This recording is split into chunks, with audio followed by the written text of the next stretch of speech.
menjelaskan tentang HAM. HAM atau hak asasi manusia itu adalah hak dasar yang dimiliki setiap orang sejak lahir. Jadi hak ini tuh nggak bisa diambil oleh dari siapapun dan berlaku untuk semua orang tanpa pandang bulu seperti jenis kelamin, suku, agama, ras, atau status sosial. Terus ada prinsip-prinsip dasar HAM. Yang pertama berlaku untuk semua orang. Maksudnya semua orang itu punya hak yang sama dan gak bisa dibeda-bedakan. Terus yang kedua itu saling terhubung. Jadi hak-hak manusia itu harus saling terkait. Jadi nggak bisa dipisahkan satu sama lain. Terus yang ketiga tidak bisa dicabut atau nggak bisa dicabut. Jadi hak manusia ini nggak bisa dihapus, tapi bisa dibatasi oleh hukum dalam keadaan tertentu, misalnya dalam keadaan darurat. Terus yang keempat, tanggung jawab negara. Jadi negara ini wajib menjaga, melindungi, dan memenuhi hak-hak warganya. Terus di sini ada macam-macam hak asasi manusia. Yang pertama hak pribadi dan politik. Jadi contohnya itu hak untuk hidup, bebas berpendapat, beragama, ikut pemilu, dan mendapatkan perlindungan hukum. Terus yang kedua ada hak ekonomi, sosial, dan juga budaya. Contohnya seperti hak untuk bekerja, sekolah, hidup layak, sehat, dan menikmati hidupnya. Kemudian ada hak kelompok, contohnya hak masyarakat untuk menentukan nasib sendiri, hak atas pembangunan dan lingkungan hidup yang bersih. Jadi dengan kita memahami HAM, kita bisa lebih menghargai hak orang lain dan memastikan semua orang itu diperlakukan dengan baik dan juga adil. Terus yang kedua, jelaskan dan berikan contoh kasus tentang demokrasi. Demokrasi itu sistem pemerintahan di mana kekuasaan itu ada di tangan rakyat. Jadi rakyat punya hak untuk ikut menentukan keputusan politik baik langsung maupun lewat wakil yang mereka pilih. Terus ada beberapa prinsip penting dalam demokrasi seperti kedaulatan rakyat atau kekuasaan tertinggi ada di tangan rakyat. Terus pemilu, ada pemilihan yang bebas, adil, dan rutin untuk memilih pemimpin. Terus yang ketiga, hak asasi manusia. Hak-hak semua orang dihormati dan juga dilindungi. Terus yang keempat, kebebasan berpendapat. Jadi orang itu bebas menyampaikan pendapat tanpa takut dihukum. Terus yang terakhir, penegakan hukum atau pemerintahan ini tunduk pada aturan dan menjamin keadilan untuk semua orang. Terus di sini ada contoh demokrasi pemilu di Indonesia, kasusnya pemilu presiden dan wakil presiden Indonesia tahun 2019. Pemilu 2019 ini adalah contoh nyata bagaimana demokrasi dijalankan di Indonesia. Pemilu ini dipakai untuk memilih presiden, wakil presiden, anggota DPR, dan juga DPD. Terus di sini ada prosesnya. Yang pertama, pendaftaran dan kampanye. Jadi calon presiden dan wakil presiden ini mendaftar lewat partai politik atau juga gabungan partai. Terus selama kampanye mereka ini memperkenalkan visi, misi, dan program mereka ke masyarakat. Terus yang kedua ada pemungutan suara. Jadi pemilu dilaksanakan serentak pada 17 April 2019. Kemudian warga negara sudah memenuhi syarat memilih di TPS atau tempat pemungutan suara dengan membawa KTP dan mencoblos kertas suara. Terus yang ketiga ada perhitungan suara. Jadi setelah pemungutan suara ini selesai, surat-surat tadi dihitung di TPS lalu hasilnya dilaporkan ke KPU atau Komisi Pemilihan Umum. Terus hasil akhirnya tadi diumumkan setelah semua suara direkap dan diverifikasi. Terus ada pengumuman dan pelantikan. KPU mengumumkan pasangan yang menang dan presiden dan wakil presiden terpilih dilantik secara resmi. Terus apa sih yang menunjukkan demokrasi? Yang pertama itu kedaulatan rakyat. Jadi rakyat ini bebas memilih pemimpinnya. Terus pemilu ini bebas dan adil. Pemilu dilakukan secara terbuka, jujur, dan juga adil.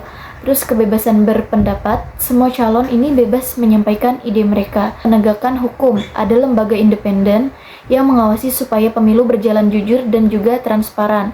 Jadi demokrasi ini bikin rakyat bisa ikut serta dalam menentukan nasib negara lewat pemilu yang jujur dan juga terbuka.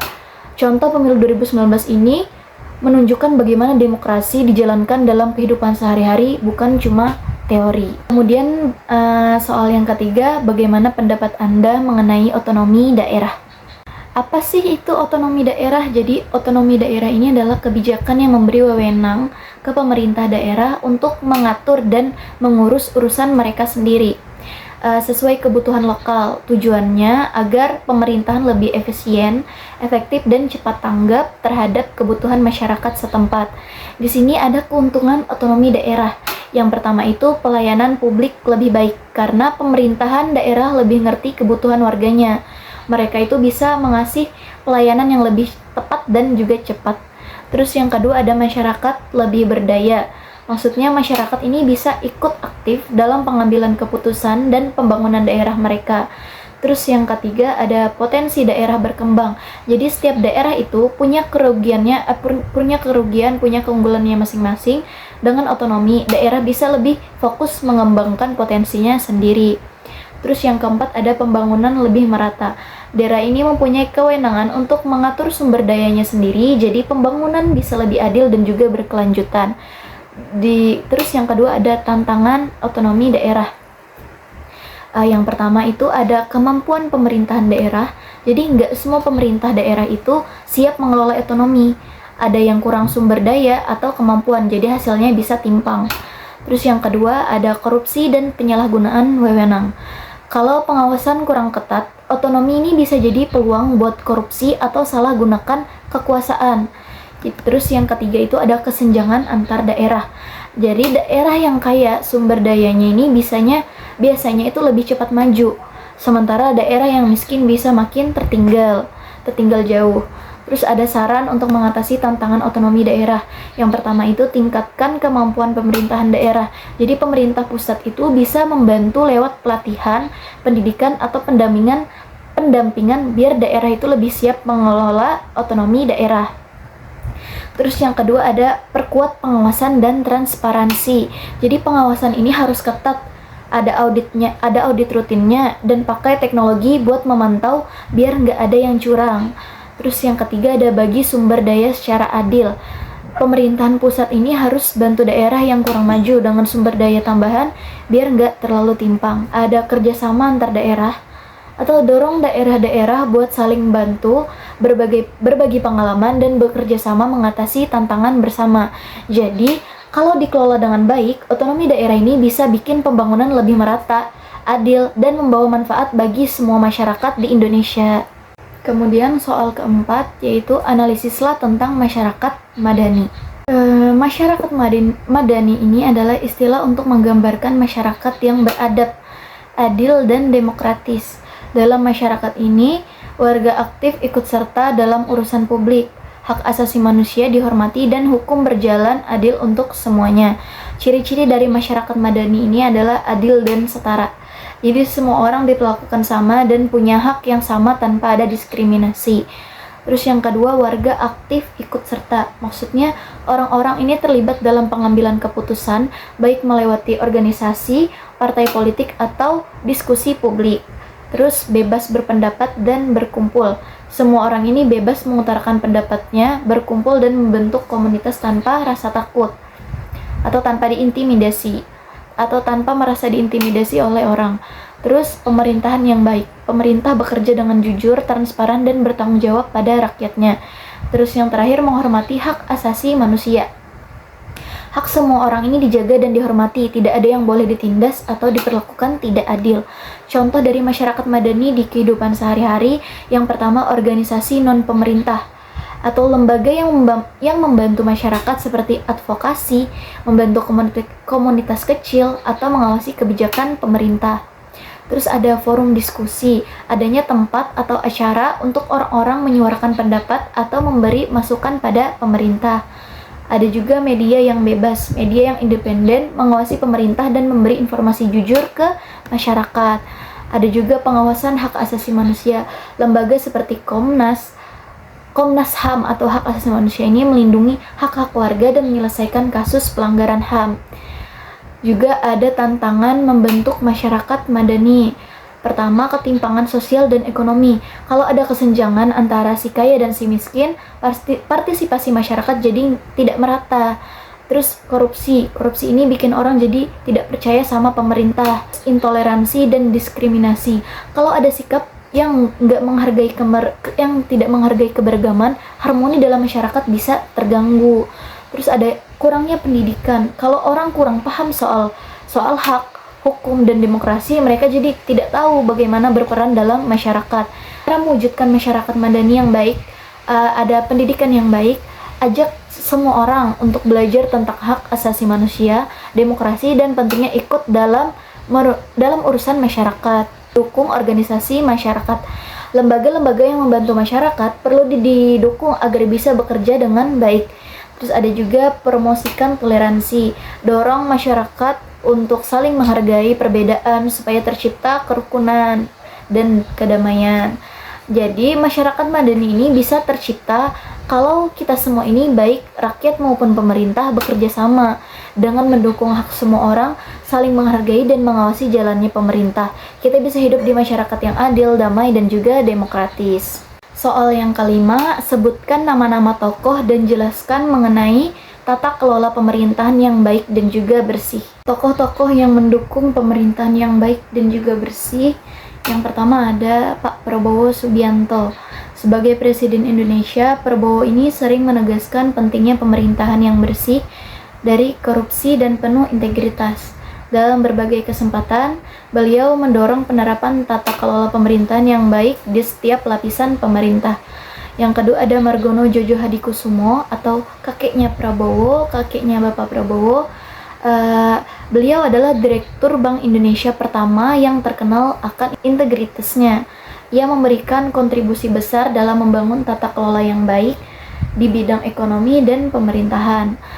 Kemudian ada Sumitro Djojo Hadikusumo atau ayah Prabowo atau ayah Bapak Prabowo. Sumitro Djojo Hadikusumo ini dikenal sebagai ekonomi dan intelektual yang mengedepankan kejujuran serta prestasi dalam pekerjaannya.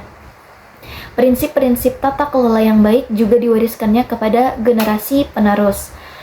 Apa sih itu tata kelola pemerintahan yang baik dan juga bersih? Tata kelola pemerintahan yang baik dan bersih atau good governance and clean government adalah proses pengawasan dan kontrol terhadap kekuasaan pemerintah dalam menjalankan fungsinya. Tata kelola pemerintahan yang baik dan bersih ini memiliki beberapa ciri, diantaranya memberikan kemudahan, kepastian, dan pelayanan yang bersih kepada masyarakat. Kemudian melindungi masyarakat dari tindakan sewenang-wenang. Juga ada berlandaskan kepentingan rakyat, pemerintahan dan masyarakat berdiskusi dan merencanakan bersama. Pemerintahan juga memperlakukan masyarakat secara setara dan juga sama. Yang terakhir mengutamakan kejujuran, efektivitas, efisiensi, transparansi, dan tanggung jawab. Kemudian soal keenam, apa yang dimaksud dengan ketahanan dan integrasi nasional? Jadi ketahanan nasional ini adalah kemampuan suatu negara untuk melindungi kedaulatan, keutuhan wilayah, keselamatan rakyat, dan keberlangsungan hidup bangsa dari berbagai ancaman, baik dari dalam maupun luar negeri. Ketahanan ini melibatkan berbagai aspek penting, yaitu yang pertama ada ideologi, menjaga ideologi negara seperti Pancasila di Indonesia agar tetap menjadi panduan hidup bermasyarakat dan juga bernegara. Yang kedua ada politik, menjamin stabilitas politik dengan pemerintah yang demokratis, efektif, dan juga bertanggung jawab. Terus yang ketiga ada ekonomi, mengelola sumber daya ekonomi secara adil dan efisien untuk meningkatkan kesejahteraan masyarakat. Terus ada sosial dan juga budaya, memelihara keharmonisan antar kelompok sosial, budaya, dan agama untuk menciptakan kedamaian dan kerukunan. Terus ada pertahanan dan keamanan, memperkuat sistem pertahanan militer dan menjaga keamanan dalam negeri dan dari berbagai ancaman. Terus ada lingkungan hidup, melestarikan lingkungan dan mencegah kerusakan sumber daya alam. Apa sih integrasi nasional? Jadi integrasi nasional ini adalah proses penyatuan berbagai kelompok masyarakat dengan latar belakang sosial, budaya, etnis, dan agama yang berbeda untuk membangun persatuan dan juga kesatuan. Tujuannya adalah mengurangi perpecahan, memperkuat identitas nasional, dan menjaga stabilitas negara. Ada faktor-faktor penting dalam integrasi nasional, meliputi yang pertama kebijakan pemerintah. Jadi pemerintah ini harus menerapkan kebijakan yang merata dan juga adil untuk semua wilayah dan kelompok masyarakat. Yang kedua ada pendidikan. Pendidikan menjadi sarana penting untuk menanamkan nilai-nilai kebangsaan, toleransi, dan juga cinta tanah air. Kemudian ada komunikasi dan juga informasi. Media massa dan teknologi informasi harus menyebarkan pesan positif tentang keberagaman dan juga persatuan. Kemudian ada pembangunan ekonomi, mengurangi kesenjangan ekonomi antar daerah untuk menciptakan pembangunan yang merata. Kemudian ada kegiatan sosial dan juga budaya, mendorong kegiatan yang melibatkan berbagai kelompok masyarakat untuk memperkuat hubungan dan kerjasama. Kemudian ada partisipasi masyarakat. Masyarakat ini didorong untuk aktif berperan dalam bidang politik, sosial maupun ekonomi.